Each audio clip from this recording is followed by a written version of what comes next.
could produce green hydrogen at half the cost using technology that hasn't even touched the ground just yet. So today we're unlocking the future of clean energy with two pioneers, and I'm sure you're gonna love it. So I have with me Cecilia Wandiga. She's transforming Africa energy landscape through the Center for Science and Technology Innovation (CSTI), and also have Professor Don McGlinchey, whose tech digital twin tech at Glasgow Caledonian University is slashing R&D costs. I think close to 50%, or maybe more than that. So he tell me, so I'll let you know. So what they're going to do today, it's very interesting because they will reveal to us how we can use virtual simulation, right, to simulate what it could be to run some of those systems and solving real world challenges, from electrolyzers design to the waste to hydrogen conversions. And also, they would tell us why potentially we could see Africa $2 per megawatt hydrogen dream, which could become a reality, maybe closer than what we could think, right? So we're going to dive into that. So stay with me because it's going to be a very interesting conversation.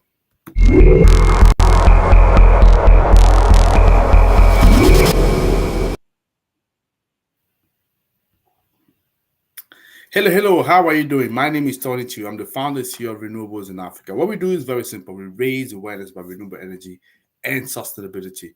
So if you are interested to break or expand into the continent, we are your eco bridge to this market, and we can help you with visibility, with leads, but also deals. Or if you're looking to decarbonize, we again are your eco bridge to sustainable pathway. We can help with carbon footprint assessment and also carbon reduction strategy. And as I said today, so I have two pioneers. They're going to talk to us about how we can make things change, how we can achieve impressive result just by using digital twin. I'm sure many of you have heard about it before, right? So I mean, I for one, I can say that heard about it, but never properly understood what do people really mean when they're talking about digital twin, and what is really the use of it? Is it just another fancy word in the era of AI, or what is it? Yeah, but I'm sure they let us know about that. So let me welcome into our virtual studio. Cecilia and also Dan. Can you hear me well, both of you? Yes, we can. Excellent. I think you can. That's great. So I'm very excited to be talking to you today. I think we're going to have a pretty interesting conversation. And I just wanted to know, maybe if we start by having you properly introduce yourself, because I'm sure people watching this live will say, okay, who are they really? Right? So who is this? Yeah, who is this? So maybe Cecilia, if you start by give us a little bit of introduction, so who you are and what you do, and then after saying, Sure. Thank you, Tony. Cecilia Wandiga, Executive Director of the Center for Science and Technology Innovation. We've been around since 1998, started by faculty who were affiliated with UNESCO, and we've retained our UNESCO association. They've been studying, including my father as one of the founders, had been studying climate change before Al Gore even declared it as a phenomenon since the 1970s. There was awareness during the 90s that Africa would experience, in the beginning, there was uncertainty that mm-hmm, Africa would experience the effects of climate change in the same way other areas of the world were because we have less emissions. So then, when it was confirmed that we would, there was a need to now start downscaling scientific technology to the public to be able to help with adaptation and also eventually mitigation, which we started with crop adaptation, and now thanks to you, we're reaching out to industry and bringing out mitigation strategies. excellent. Thank you very much. That's very interesting. So somebody who started talking about climate change before Al Gore. Interesting. Yes. So Professor Don, so what about you? Hi. Yeah, I'm a professor in the Department of Mechanical Engineering at Glasgow, Caledonia. My original background was in physics. My PhD is in chemical engineering. I've spent some time in industry on a large Industries near Glasgow. Also spent a short amount of time as a consultant engineer, but most of my career has been in academia. Current research is around the issue of, um, well, I lead a research group on digital transformation and intelligent maintenance. Mhm. And as part of that, we are interested in digital twinning, data analytics, machine learning, and AI. So, as part of our approach, we recognised a gap in the market for a master's programme in applied data science. If you look around, there's lots of programmes in data science, but we developed one specifically for engineers. So we have mechanical engineers, electrical engineers, computer engineers, chemical engineers, mathematicians come on the course from all over. Many from Africa actually come on the course with us.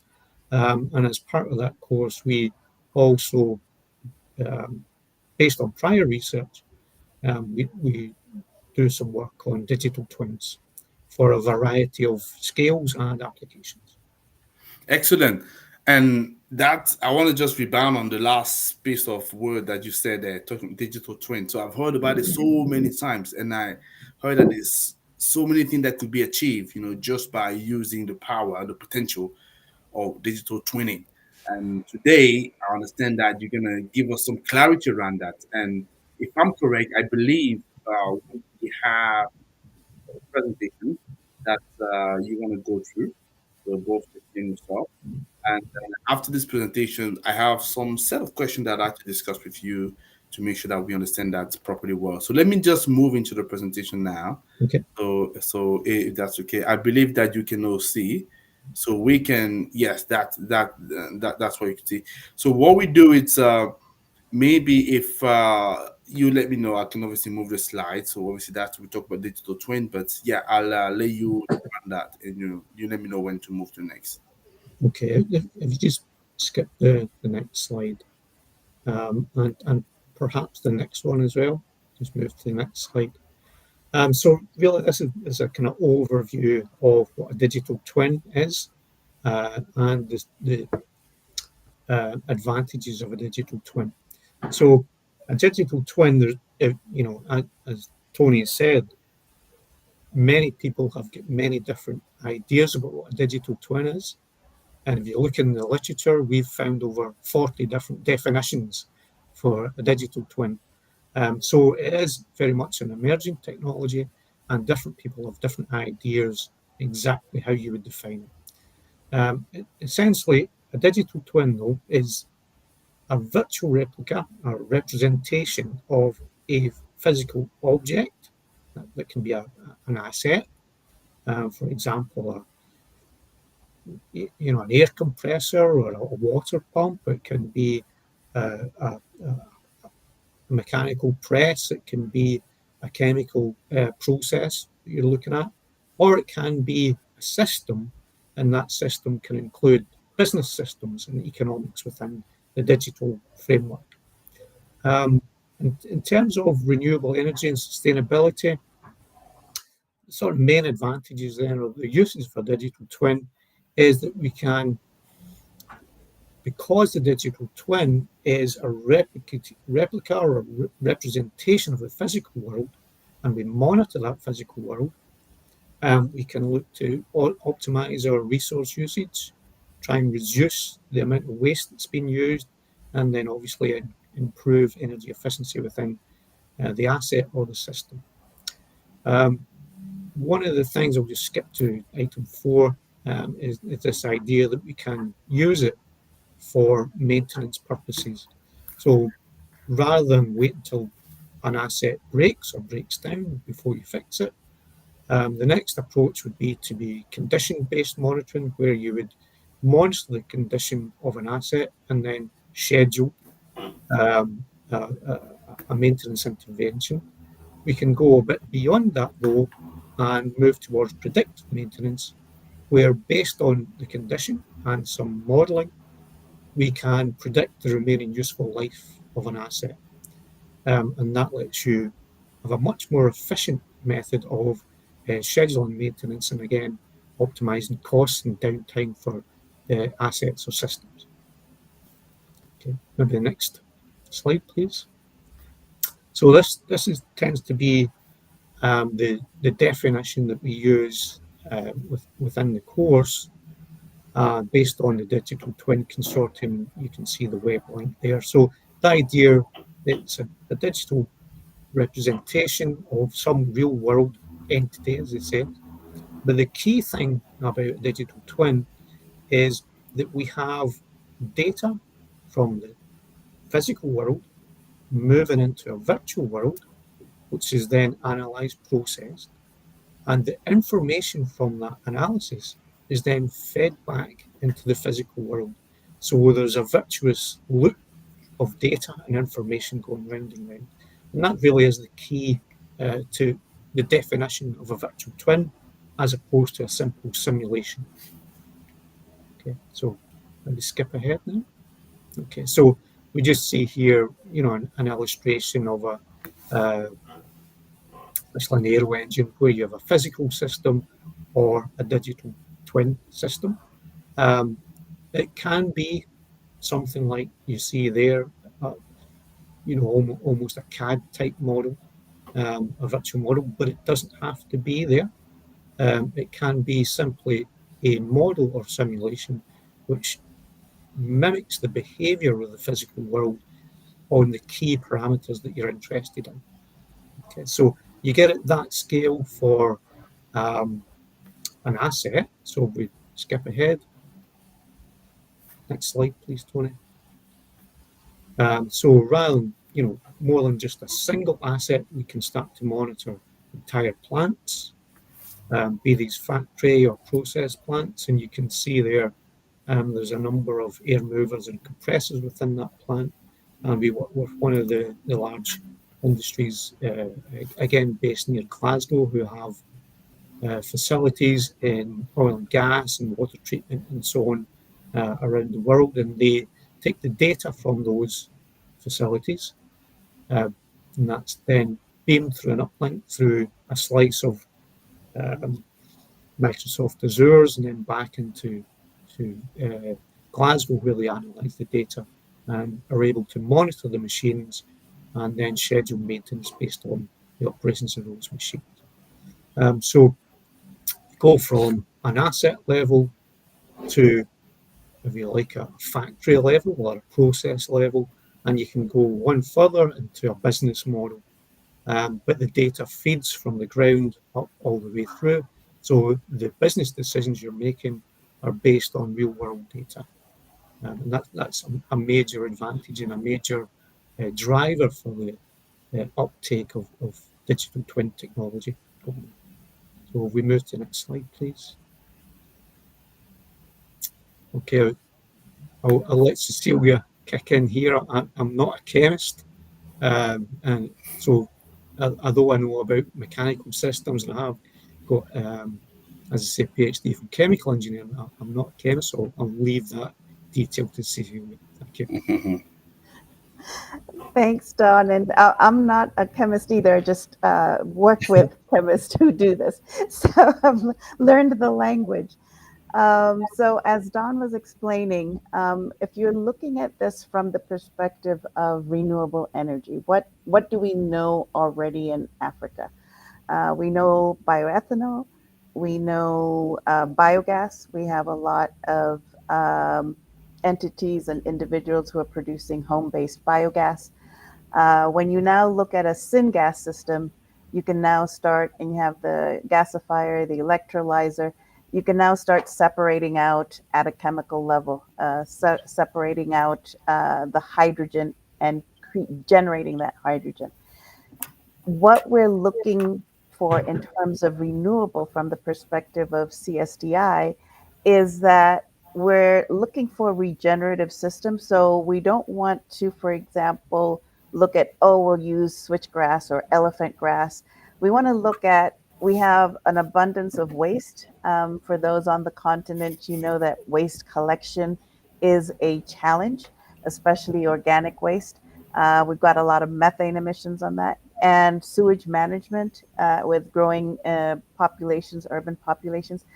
So the advantage of using a sort of bioethanol, biogas route to the production of hydrogen versus using water electrolysis is we can now start using this multi-feedstock approach and solving our waste. Now, what you don't want on the safety side is you don't want all the heavy metals, all the toxins, and all the toxic chemicals. So you need an absorbent to be removing that from the process before you get it into the electrolyzer. And what we actually will see in the next slide is we're testing a catalytic converter. And so what we want to do is co-produce biochar in this process so that it serves as that absorbent layer. And you'll see the various parts of the system that Don was mentioning. For those of you on the business side, you know that each one of these, maintaining each one of this could be a business model in and of itself. You already have what we're calling a digital twin because you have your spreadsheets, your statistics to run the efficiency, the optimization, you run stress test, you run scenario models. So now what you do is you connect that into one master system. Next slide.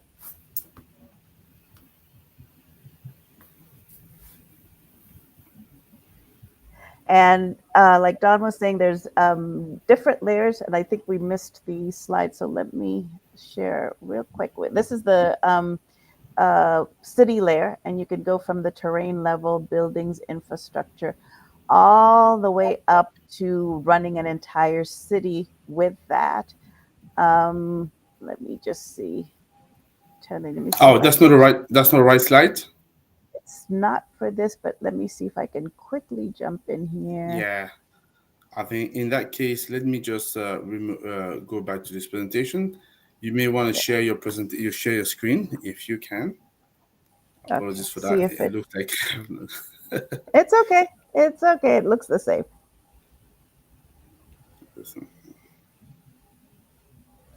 We can. Don and I can talk forever on this topic, so we're trying to keep our. no problem. Yeah, yeah.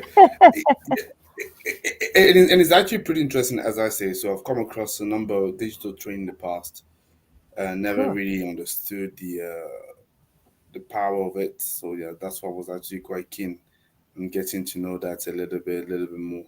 So let me know if you have any. It's sharing now. Can you see it? Okay, if it's sharing, so that means I probably need to. For some reason, I don't. 1 second. It could be more on my side. That because I need to now share that on the screen. Okay. I'll see if I see. Do I see any? Oh, that's strange. I can't see. If I need Have to you stop, added? yes. If I need to Okay. stop and reshare again, I can do that. Okay. No, no, that's fine. You're good. You're good. Okay. Here Okay. it is. Yes. So this is we what we are working with Glasgow Caledonian. So we have students at Kesey University, bachelor students. For those of you who are thinking you need PhDs, yes, the PhD who is our board member and chemistry faculty at Kesey University designed the concept, which is one of the major cost barriers to hydrogen production is the electrolyzer, but Hmm. that those are also for systems that generate mass industrial scale. Um, in Africa, we don't really have mass centralized systems yet in terms of not only central aggregation of the waste, but also you'd need to transport back and forth. So, for the African context, it's increasingly likely that what we need is a management system for multiple small scale decentralized, whether it's on your farm. I don't know that this would be yet at the home level, but who knows in a future once we have this optimized on factories, and then being able to send not just the electricity data, but send Hmm. the business data to the utility provider or the national utility ministry, energy ministry, so that they're having real time feedback on what we're doing. We actually have, we know, and from the chemistry side, we're not talking witchcraft here. We've used the catalytic converter from a used motorcycle, and banana processing waste and pineapple processing waste, bioethanol, and we're able to convert it. We got a pop test confirmation. So chemically, it's possible. Yeah, we've done it. Now, what we have to do is answer all the questions that all of you business people, you're like, when is it going to be affordable? When are we going to get to that magic number? So that's why we're bringing in Don and his team. They've got the expertise on the simulation and the mechanical engineering, and they can start telling us, for example, we're using used equipment to start with, right? So it's very important to start analyzing predictive maintenance. Used equipment also could be more energy intensive because it's gone past its useful optimal life. So we want to make sure that during that process we're not consuming more energy. The biochar could be used to, we need to dry all this organic waste from processing has a lot of water. So we could use that biochar as an absorbent layer first, soak up the water, reduce the energy needed on the drying. Um, so let me stop now on this before I get carried away. Oh, thanks very much. Like I said, I've seen that, very interesting. So what definitely I'm sure we could do if later on people reach out because they want to find out more, because you have much more wider presentation on that, and then I've had the privilege to look at that, and I know some of those slides were talking about reducing prototyping costs by 20-40%. Yeah, so I was wondering, how can you explain so this tech road? So for hydrogen R&D, for example, is it the virtual lab? Is it something like that? Something else? So Mm. maybe Don, you want to take a turn to this question. Yeah. Okay. So, whether it's this particular uh, adventure or other uh, prototype you're looking at, the the role of a digital twin can come in right at the conceptual stage. So you can make some models just based on concepts, try them out, see if they work okay. But you can take it a bit further than that and get to what you might call front end engineering design. So a wee bit past concept. And then you're starting to look at developing prototypes. Yeah, so you're selecting equipment, you're putting that together and so on. And if you can do some of that work virtually in the virtual space, then it's going to reduce your prototyping costs. So immediately you're not having to buy equipment, try it out. Oh, that doesn't work, I'll buy something else. You can try various scenarios within a virtual world and see how that works. So reduce your prototyping costs. Hmm. Once you have that virtual prototype up, you can then start to make some tests. You know, how do you optimize a prototype, or how do you make best use of a prototype? So again, you're speeding up and you're reducing the number of physical tests you have to do. Once you have that idea and you're fairly confident that you have a system that's viable and workable, you're then in a position to take that to market in a much faster time than you would if you went through a traditional route of having to do physical build, physical adaptation, and so on. Another big factor that's useful from a business perspective is risk mitigation as well. Because everything's in the digital space, you can start to look at flaws in the design or things that aren't optimized, and then make changes there, which is obviously much cheaper to make in a digital space than in a physical space. So that certainly all helps move that concept through a digital route into marketable viable product. Excellent. That's very, very interesting. Thank you for your detailed explanation there. So I've read, Cecilia, that the CSTI is targeting achieving $2 per megawatt, which is obviously quite huge for hydrogen. Obviously, we're talking about now. R&D, we know it's pretty expensive, right? It could be pretty expensive, and the whole idea, like Professor was just explaining just right now, of digital twin is to bring those costs down. Now, to be a bit more factual, because obviously, as we know, so if you have somebody, people come from private sector, just I do, they want to know specifically which one are we talking about. Is it the electrolyzer design, which we know could be pretty expensive, maybe the most expensive part at the moment, feedstock, scaling productions. So, which one digital twinning will help slashing? So the answer and the reason it gets complicated is everything. So we're using this new approach to investing called systemic investing. Not that I knew it, but I learned through finance people the other day. We're just as finance is learning environmental science, we're learning science. So the idea is we'll have to simulate feedstock. So how much capacity will it take to generate 1 megawatt of hydrogen? Okay, we're using this approach. Once we have that, we also then need to say sustainability of that feedstock.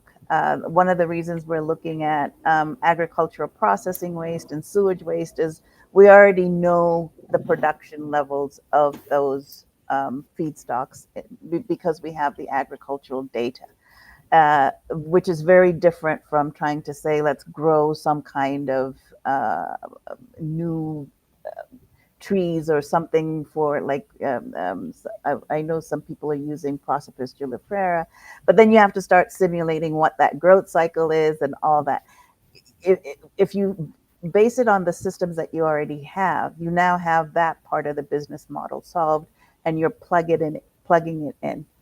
The electrolyzer we're saving because just simple common sense of not having to import equipment and train people on how to use the equipment. You already have mechanics who know how to fix motorcycles. So we have the in-house expertise in the ecosystem on fixing motorcycles, So now it's how to repurpose that expertise to a new skill. And that training and conversion, that's the part that we don't know. How long does it take to train somebody to do that? To train them, instead of reducing motorcycle exhaust, you're now making hydrogen. The other part that we need to then simulate is the chemical reactions and what starts happening at a larger scale in terms of climate emissions and modeling and does it and behavioral, because a lot of times we expect people to, if we do A, they'll do B, and they do Z. Completely different, right? Completely different and unexpected. So we need to start testing all those parts. And the most important part, I think, that we're learning to empathize with entrepreneurs is, especially when you get into sort of large scale investors, is you come in and you present the model and you've answered all their questions. And as you're presenting, it's almost like a PhD defense where they ask a whole new set of questions again, and you need to retool the model all over again, because as they're seeing something new. And that part becomes a lot more cost effective than if we were doing multiple physical simulations. I think that's pretty clear to me. So when we looked at the presentation, I think it was last page or one of the last pages, we're talking about the purification of syngas. So, Dan, so how can these digital twins simulate the waste in African context, right? Where we have, for example, waste in biomass feedstock, in order to predict the yield for those physical plants. Yeah. So, essentially, if you can develop a simulation or a mathematical model of the behavior, of whatever it is. So you may be drying, grinding, preparing the waste. You may be um, putting it through some chemical process, as long as the reaction chemistry is known and can be modelled. All of this can be built into the digital twin. Um, scale up, scale up is always tricky. Even from what you think might be a simple system. Um, I've also got a background in particulate materials and granular mechanics and that sort of thing, particle technology, and that presents real physical challenges. There are ways to simulate that through discrete element methods and so on, Eulerian methods and whatnot, but it does get a bit tricky. So, as I say, I can't speak to the chemistry, but I've done enough simulation in various uh, applications that I know that if we can have the models there, we can join them together and then develop a behavioral model for the system that we can then tweak and optimize for whether that's energy output, um, biochar output, or whatever the target would be for the optimization. Okay. So thank you for that. I appreciate it. So for African made electrolyzer, so Cecilia, so how can you what do you what do you think about digital twins helping smaller factory to compete with global player? So is it something we can clearly expect could happen, or is just purely a dream? I think it's something we can expect that could happen. Now, doing it on a mobile phone would be challenging. You definitely would need some type of PC, Mhm. just to put that in context. But once you have that, you have laptops now that have sort of desktop replacement computing power. You can enhance your computing power with cloud-based integration. So in terms of capability, have internet, you can have a modeling system. Correct. Where I think then it would be a really good innovation system is to have intermediaries like Glasgow Caledonian University who are not only technically proficient, but they have no sort of profit incentive to stop us from innovating. They're on the discovery journey along with us and have sort of a network of innovators who have set up their digital twin model. And we have some certain parameters, not like a hackathon, but like a designathon, I where like the name. Designathon. we give sort of the design constraints, and everybody is sort of feeding into that system and showing here's what I did, here's what I did. And that's kind of the African way of innovation anyway. We don't, Correct. yeah, exactly. So I think Now, I think there's a lot of potential. great. And a lot of because obviously we talked about new technology here, so hydrogen, Mhm. and then but it could be applied obviously to many other technology as you mentioned, so R&D in general. Mhm. That's where we see the potential strength of digital twinning. The other thing as well, which I find interesting and is pretty much represented here in this conversation well, is collaboration, right? Because what we're having here, it's Dan represent here obviously the Scottish expertise from the Glasgow Caledonian University, and you obviously Cecilia, the CSTI, so the African, the Kenyan expertise here coming together.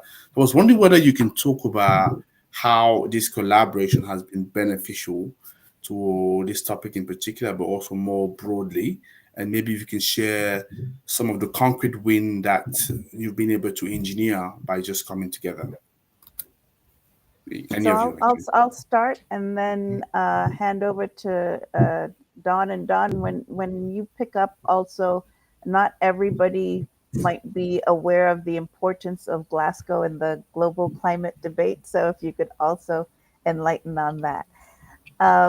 So in our sense, we started about a year ago with this idea of, and it was a mandate from State Department of Public Works here in Kenya, to start decarbonizing the construction sector and looking at a material that would cross all pathways. So we're looking specifically at cement. Of course, you can use biochar to and hydrogen to decarbonize steel as well. We're not yet into the steel. We're looking at the cement. Mhm. And so we started bringing different players together, community-based organizations who are on the wildlife side, individual architects, engineers, SMEs, some global, some local, and all having their different types of ideas, and also the Concept Technopolis Authority. We have a research collaboration with them, and they're creating Africa's first smart city. So, in trying to manage all those ideas and all those prompts, everything from constructed wetlands to 3D printed buildings, Don said, I think we're going to go crazy if we don't start putting this into a digital twin system. And so the same presentation that we're sharing with you, we've shared it internally with the team, and it's the end result of a lot about a year's worth of discussion of where everybody wants to contribute in terms of their particular strength. We didn't mention biodiversity monitoring, but that's also a key area that people want to monitor. And now we've released that, and they're now starting to respond. For example, there's a company called iCrete. They have a concrete maturity index. They're experimenting with solar miniature solar panels to um, at, use the constant energy for their temperature concrete sensors. But what happens then if they're also using sort of an on-site hydrogen generator in that concrete mix? So and seeing what a local, what we call fundi, a local mechanic, can do in terms of in a factory, and simulating as much of that as possible. So that's probably, we'll get there in about 4 or 5 years, but we're just starting by putting their pieces of the innovation system together and learning together how to build these digital twins. Excellent, brilliant. So Dan, I think you want Cecilia wanted you as well to add a little bit Yeah, of yeah. insight there. One of the main mission of Caledonia University is to be a university for the common good, as we say. In Scotland, we say the common weal. It's a Scottish word, WEAL, which is a bit more than just well. It's kind of well-being, or to benefit society and so on. So as part of that, we are very interested in sustainability and climate change. We host the Mary Robertson Centre for Climate Justice, looking at the effects on climate change on various communities around the world. Um, that's much more a policy based rather than a technology based. Our own research is more focused on, my personal research is more focused on the technology aspects. But when we started having an original conversation with Cecilia and some of the group through there, I get really interested in this idea of how we could contextualize the technology in different places. So it wasn't simply, oh, we've got one that works, so we can just copy paste and put that everywhere. And it's how we contextualize that both within the available technologies, but also within uh, local cultures and societies, and how those societies can also, one of the good things about digital twins is it can also take in um, user experience, human experience. So we can get feedback from society, the users, the operators, people who live in the area. All of that comes back to the digital twin and gives information on how the things operate, how things work, and how it can be developed over time. So all of that I found really exciting, and I was really glad to start to collaborate with Cecilia and her friends over there. And we're very pleased to see this kind of collaboration because we strongly believe that that's the way forward. Even in the industry, private sector, I think usually you see some of the major breakthrough when you have resources coming together, people coming and bringing their own expertise, the insight, the intelligence, looking at the same problem but from a different angle. This is where you're able to come up with very new idea that have not been exploited before. I have one last question. I think I love to speak with you for another 40 minutes, 2 hours, because the topic is so interesting. Maybe we can have follow up to this conversation. But one last question, and I was hoping that you could actually enlighten me on that, because at times we do get as well some official from the continent. So watching our expert interview, because we always bring to the platform, like I say, people on the top of the game, so that help us to figure out so what's the way forwards. So African governments, because I think we like to see them a lot more involved as well in R&D, right? Not just being consumer, but be clear in the market. So let's imagine an African government is allocated to $1 million for hydrogen R&D, because at the moment there's a lot of buzz on hydrogen. So what do you think they should spend it on? On physical lab or digital twin infrastructure? Just pick one. What would it be? So if I had to pick one, I would say the digital twin because of our lack of data across the continent. Uh, the caveat being that the digital twin depends on the physical twin, but that's a whole.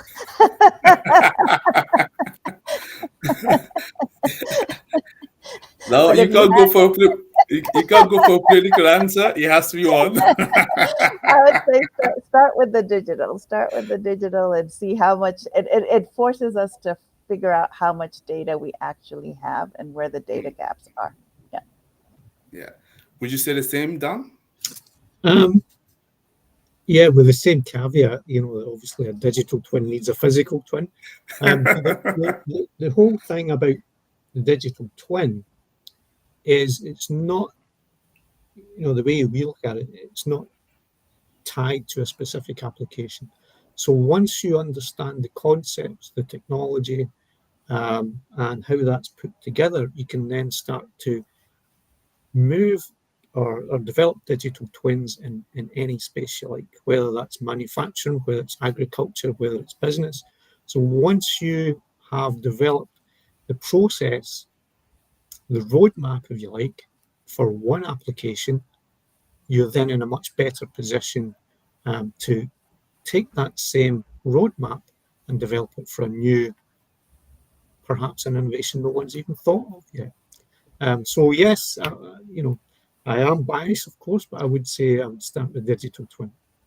I think you're way too smart for me, because what I didn't take into account is the fact that you can't be a twin if you don't have the other set of twins, which is the physical.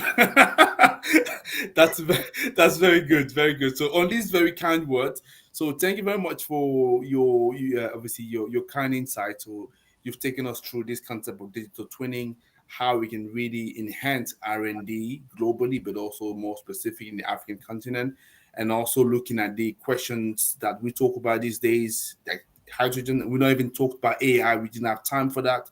Definitely will want to explore that later on. But it was very, very insightful, very interesting to get to know a little bit more about that and see what is really the potential.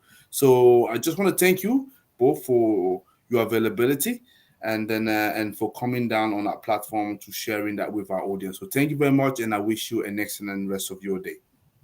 Thank you Thank very you much so for much. inviting us to the conversation, Tony. Thank you. Thank you very much for that. I appreciate that. So it means that it looks like I might need to find out a digital twin for myself, right? So we'll continue the conversation over and over again. So maybe this way we can have 24/7 conversation.